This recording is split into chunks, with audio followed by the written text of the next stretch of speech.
Now that is what I would call perfect cured back bacon. Hi guys, how you all doing? Welcome to Backyard Chef. I'm Rick. Today we are going to do something that is way better than store-bought, and it's easy to make at home. We're making English bacon. Now English bacon is basically made out of the loin. Now if you get a little bit of a tail on there, that is absolutely superb. If not, you're just going to have the loin rashers. As far as cure and everything goes, I am using cure.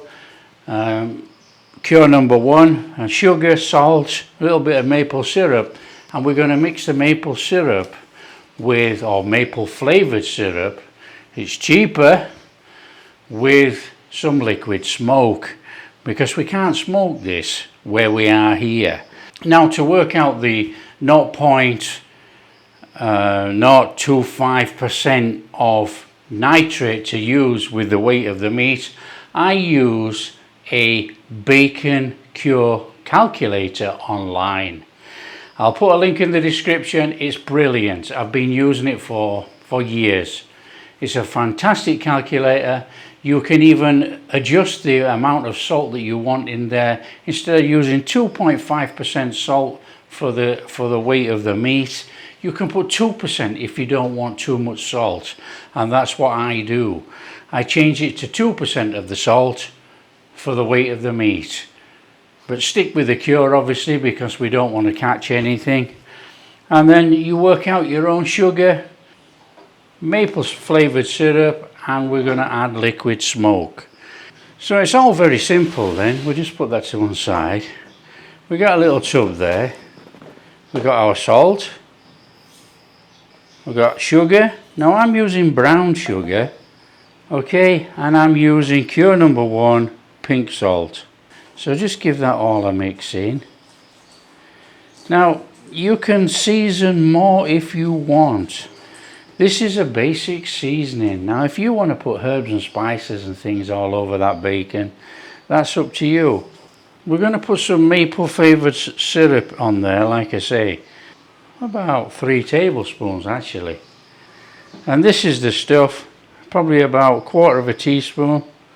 So what we'll do is we'll tip that in after we've put our rub on our bacon. So make sure that that's all fully incorporated together there, but it doesn't really matter if it's not mixed 100%, because we're going to put half on there, half on the other side, and the bits around the sides. And then when we keep turning it over, it's only going to be turning over in the brine and the cure. So let's get some of that on there and give it a nice rub in. Turn over your bacon or your loin, and we're going to do about that much, and then we got some for the sides.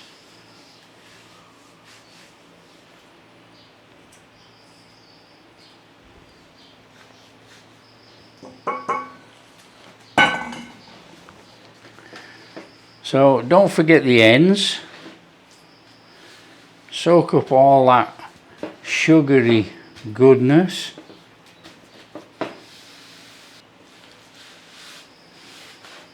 Right, that is it basically. Then all we need to do is put that in a bag.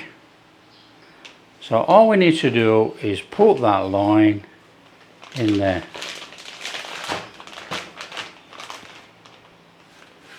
And all that cure. We want that sugary mix in there.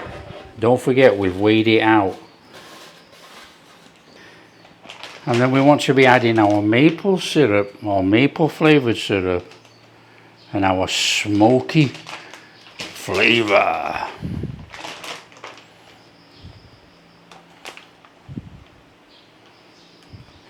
Right, zip up the top, leave the middle bit open a little bit. We want to try and squeeze some of this air out of here. Now, it's not crucial, but try and get rid of some of the air and seal up the bag. That is our bacon or our pork loin going to be our smoky bacon, English bacon. All we need to do now is put it in the refrigerator. Now I am going to double bag it because I don't want anything to leak in the refrigerator. So we double bag it up. So that's it, that's our meat. So what we do then, we stick it in the refrigerator, and every 7 days we turn it over. Now you choose the time when you want to do it. I normally do it in the morning. It's one of my rituals, if you like. I come down, if there's any meat in the refrigerator, I turn it over, job done. Welcome back. You know, it's been 12 days since we put this English bacon in the fridge. We've turned it every day. So all we need to do is, so what we've got to do now is take it out of there, and we've got to give it a rinsing under cold water, get all the cure and things off the top of that bacon, and then we're going to pat it dry and carry on in the oven to dry it. Okay, so there's our pork loin. Give it a drying off. So that is our cured meat, and there is a very faint smell of smokiness on there. It doesn't smell like pure smoked bacon, but you know, we did try. I have another idea which we might do after we've cooked this bacon. We're actually going to use this little oven, okay, and we are going to cook this bacon on this tray. We're going to put the bacon in the oven. We're going to cook it about 140 degrees. Now, I always recommend this thermometer. This is not a sponsored video. This is just, you know, people asked me the other day. This is a Thermpro thermometer, okay, and we'll probably do a review on it now. But I use it all the time, and Thermpro I swear by. Right, what we're going to do, so to measure our temperature of our meat when we're cooking, we're going to use this device, okay. Now this device is a device from Thermpro. It's a thermometer. Now what you do, you insert your probe into your meat and you type in on here what temperature you want the meat to reach to. They automatically sync each other. I mean, this is a very brief description. They automatically sync each other. So as soon as the temperature probe reaches the required temperature inside the meat, it sets off an alarm on here.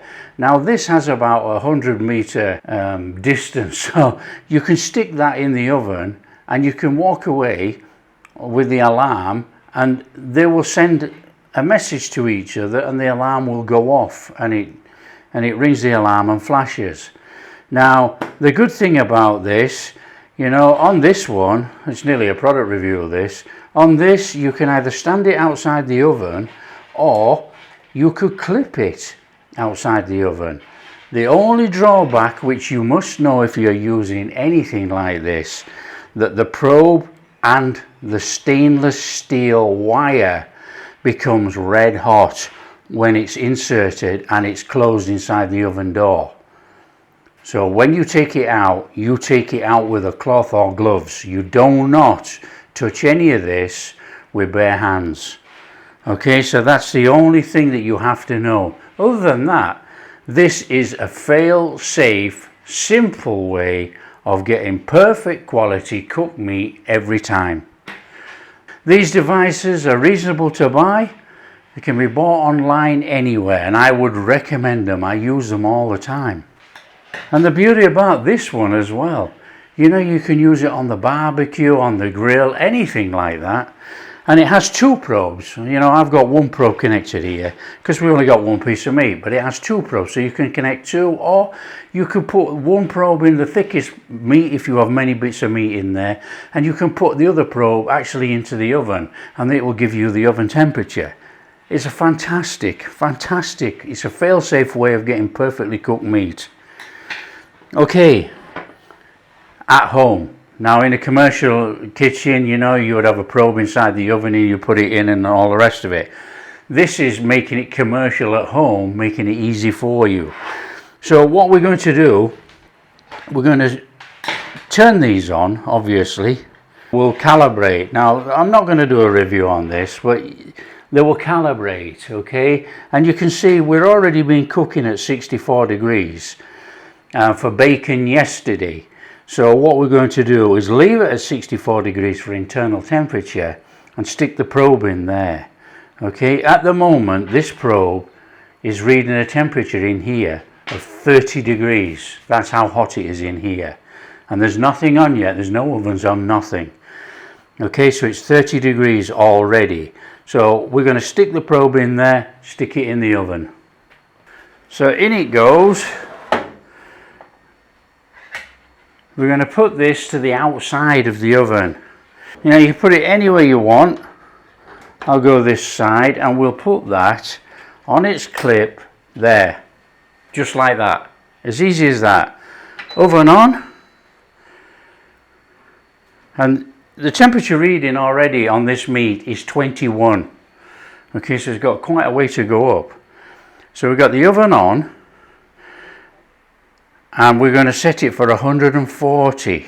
It doesn't matter about time because when it reaches the temperature you're going to take it out anyway. So I'll set the time for an hour, somewhere around about there. The oven's going to play away there, cook itself, and then what we're going to get, we'll get the temperature go up on our thermometer until it reaches 64. When it reaches 64, that's the time we're taking it out, because that's how meat internal temperature cooks. There we are, it's gone up another degree, it's up to 23, as you can see there. Now, the good thing about these type gadgets, you know, it has a whole clip on the back of there, so you can clip it on something, you know. You could hang it on a door or anywhere, you know. Also, what's really good about this, it has a stand, so you can just put it down, leave it stood up and wait for the alarm. It's as easy as that. You don't do anything, you don't have to rush around, you can go anywhere. This has got about 100 meter range or 100 foot range, so it's quite a way. Now you're not going to be 100 foot from your kitchen, but you know, you could be outside, you could be gardening or anything like that. Put the meat on, as soon as it hits that perfect temperature, you come back in.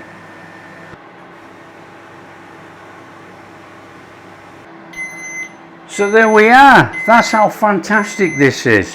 You know, I've just left it to do its own thing. It's hit the 64 degrees. All we do now is just hit the alarm, turn it off. Okay, it's telling us 64 degrees. Cooked. So I'll just drop that down. Oh, look at that. Right, like I say, you know, you've got to be extremely careful with this. This is red hot, so we want that out of there. Now that looks and smells amazing. So what we have to do now is put it in a bag, let it cool down, put it in the fridge, let it cool down again, and then we'll cut a slice or two. Right, I have not let it cool completely. I'm eager to see the results, so let's just cut a couple of slices to see how it's cured inside.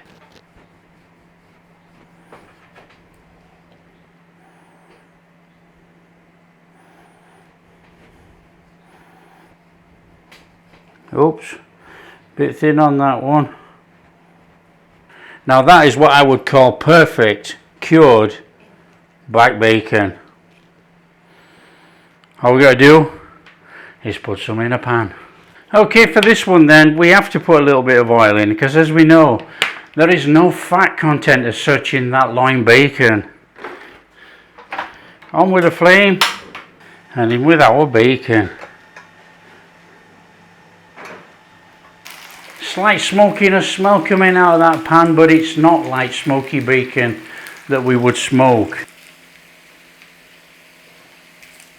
Now that's what I call perfectly cooked back bacon. Flame off. Let's get that out, let it cool a little minute, and we'll give it a taste test. This is back bacon that which we know as English bacon. That is perfectly cured. You've got a lovely pink colour all the way through there. It's fried up, absolutely fantastic. What does it taste like?